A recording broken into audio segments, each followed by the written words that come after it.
नमस्कार, एक बार फिर से आप सभी का स्वागत है। आज की वीडियो में मैं एलएलबी डिग्री को लेकर चर्चा करूंगी। एलएलबी की है 5 ईयर 3 इयर्स का जो भी डिग्री होता है पढ़ाई का, क्या ओपन लर्निंग से की जाती है। ओपन लर्निंग से अगर आप एलएलबी की डिग्री लेते हैं तो उसकी क्या वैल्यू है, उसकी लीगल मान्यता है या नहीं है। बीसीआई उसको लॉ की डिग्री, बीसीआई द्वारा उसको लॉ की डिग्री की मान्यता दी गई है या नहीं। 12th के बाद एलएलबी करने का क्या फ़ायदा है और ग्रेजुएशन के बाद अगर आप एलएलबी करते हैं तो उसका नुकसान क्या है, साथ ही साथ कितना पासिंग मार्क रिक्वायर्ड है एलएलबी में एडमिशन के लिए, एडमिशन की प्रक्रिया क्या है। आपको क्लैट एग्ज़ाम क्लियर करना होगा, उसके बाद ही आप एलएलबी में एडमिशन ले सकते, या बिना क्लैट एग्ज़ाम पास किए भी आप एलएलबी में एडमिशन ले सकते हैं। रेगुलर करना सही होगा या ओपन से करके भी आप लॉ की प्रैक्टिस कर सकते हैं, आप वकील बन सकते हैं। इन सब टॉपिक पर आप लोगों में से कुछ बच्चों ने मुझसे सवाल किया था। कुछ लोगों ने कहा था कि वो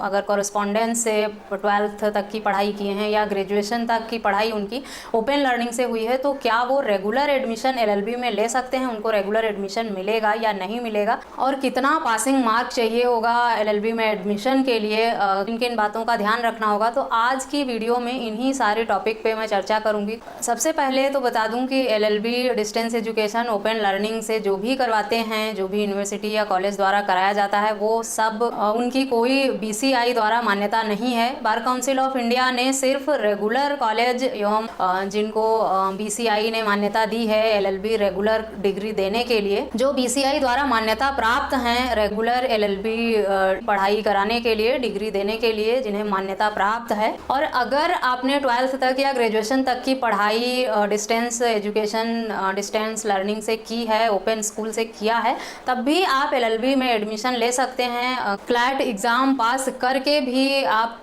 एलएलबी में एडमिशन लेते हैं, बट एलएलबी 12th यानी 12वीं पास करने के बाद भी आप कर सकते हैं और आफ्टर ग्रेजुएशन भी कर सकते हैं। 12th पास करने के बाद आपको 5 साल की एलएलबी करनी होगी। जो ग्रेजुएट होने का पीरियड होगा लॉ ग्रेजुएट का, वो 5 ईयर होगा और ये एग्ज़ाम सेमेस्टर वाइज कराए जाते हैं। साल में 2 बार एग्ज़ाम होते हैं। अगर आप ग्रेजुएट हैं, आफ्टर ग्रेजुएशन करना चाहते हैं, तब आपको 3 इयर्स में ही लॉ की डिग्री मिल जाएगी।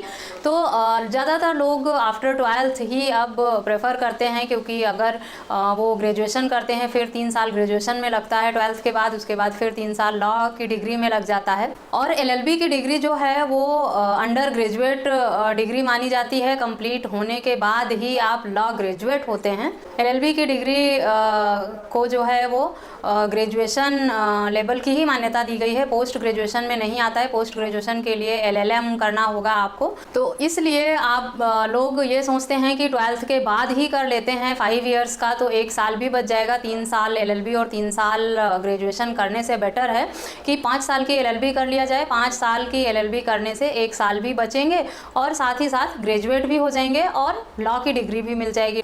तो 12th के बाद करने का ये फ़ायदा है कि आपको 3 साल प्लस 3 साल नहीं, 5 साल में ही ग्रेजुएशन और एलएलबी दोनों की डिग्री आपको मिल जाती है, यानी आप लॉ ग्रेजुएट हो जाते हैं।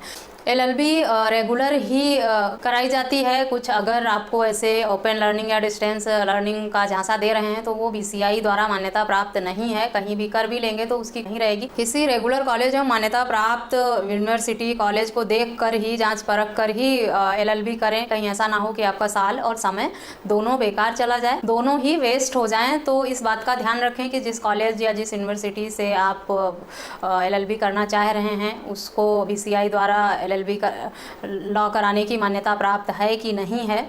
कैसे देखना है वो सब मैं अगली वीडियो में बताऊंगी कि आप कैसे चेक कर सकते हैं उस कॉलेज को, जिस यूनिवर्सिटी से मान्यता प्राप्त है वहाँ से है या नहीं है, फर्जी है या जेन्युइन है। इस सब की जानकारी के लिए मैं एक और वीडियो बनाऊंगी डिटेल में। इस वीडियो में जो लोगों का मेन सवाल था ये कि ओपन से किया जा सकता है एलएलबी या नहीं, बिल्कुल भी नहीं। ओपन से की हुई एलएलबी की बीसीआई द्वारा कोई भी वैल्यू नहीं है। बीसीआई ने कॉरेस्पॉन्डेंस या डिस्टेंस एजुकेशन ओपन लर्निंग से एलएलबी को मान्यता नहीं दी है। रेगुलर कॉलेज से ही अगर आप एलएलबी करेंगे तो उस डिग्री की वैल्यू मानी जाएगी। बार काउंसिल ऑफ इंडिया उसको एक्सेप्ट नहीं करेगी और आप एज ए एडवोकेट इनरोल नहीं हो पाएंगे। रेगुलर कॉलेज से जब करेंगे आप तभी आप एज ए एडवोकेट इनरोल हो सकते हैं। अगर आप 12th के बाद ही LLB करने की सोच रहे हैं तो बहुत अच्छी बात है, ग्रेजुएशन ना करें, 12th के बाद ही कर लें, आपके 1 साल भी बच जाएंगे। परसेंटेज की रिक्वायरमेंट जो है LLB में एडमिशन के लिए वो 50% है। अगर 12th के बाद करेंगे तब भी 12वीं में आपका 50% मार्क्स आना कंपलसरी है, और अगर आफ्टर ग्रेजुएशन कर रहे हैं उसमें भी इतना ही है, 50% पासिंग मार्क आपका होना चाहिए LLB करने से पहले, जो भी एग्ज़ाम आपने पास किया, चाहे वो 12th का है या ग्रेजुएशन का। सेमेस्टर वाइज ही एग्ज़ाम कराए जाते हैं, 5 ईयर्स में भी और 3 ईयर्स में भी, यानी हर 6 महीने में एग्ज़ाम होगा, साल में 2 बार एग्ज़ाम कंडक्ट कराया जाता है। अगर आप सारे एग्ज़ाम में रेगुलर नहीं पास हो पाते हैं, किसी एक सेमेस्टर में आपका बैक भी आता है, तो उसका एग्ज़ाम आप नेक्स्ट सेमेस्टर में दे सकते हैं, इसका ऑप्शन रहता है आपके पास। तो इस वीडियो में आप लोगों द्वारा जो सवाल पूछा गया था वो ये था कि अगर डिस्टेंस एजुकेशन से पढ़ाई की है 12th तक या ग्रेजुएशन तक, तो क्या LLB में रेगुलर एडमिशन मिल सकता है? तो बिल्कुल मिल सकता है आपको। 12th या ग्रेजुएशन अगर आपने ओपन लर्निंग से भी किया है तब भी आपको सभी कॉलेजों में नहीं मिल सकता, सभी यूनिवर्सिटी में ये ऑप्शन नहीं है, पर कुछ यूनिवर्सिटीज़ हैं जहाँ पे, सभी यूनिवर्सिटीज़ में ये सुविधा नहीं है, लेकिन कुछ यूनिवर्सिटीज़ हैं जो करवाती हैं ओपन से पढ़े हुए लोगों के लिए। लेकिन आगे जो आप LLB करेंगे वो रेगुलर बेस ही होगा, वो कॉरेस्पॉन्डेंस या ओपन लर्निंग से नहीं होगा। उसमें आपको रेगुलर कॉलेज जाना होगा, क्लासेस मूट कोर्ट जो भी होंगी वो अटेंड करना होगा। अटेंडेंस जितना % कंपलसरी है वो देना होगा।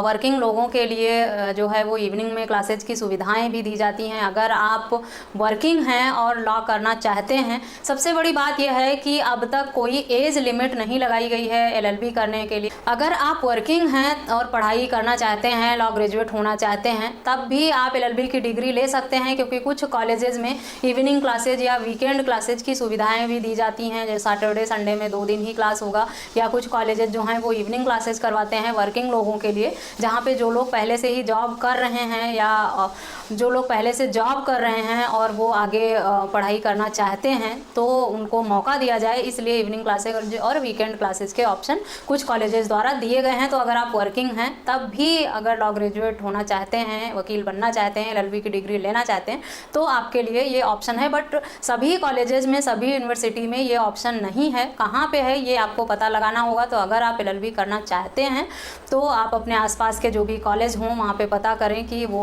लोग LLB करवा रहे हैं कि नहीं, और वहाँ से आपको पूरी जानकारी मिल जाएगी। फ़िलहाल इस वीडियो में LLB की पढ़ाई से लेकर प्रैक्टिस तक आगे की जो भी और जानकारी होगी उनको मैं बाकी और पार्ट्स में वीडियोज़ बनाऊँगी जिसमें कवर करूँगी। तो आशा करती हूँ आपको मेरी जानकारी यूजफुल लगी होगी। इस तरह की अन्य जानकारी के लिए कृपया मेरे चैनल को सब्सक्राइब करें। अगर वीडियो पसंद आई है तो और लोगों के साथ शेयर करें। मिलते हैं नेक्स्ट वीडियो में कुछ नई जानकारियों के साथ। तब तक के लिए थैंक यू एंड बाय।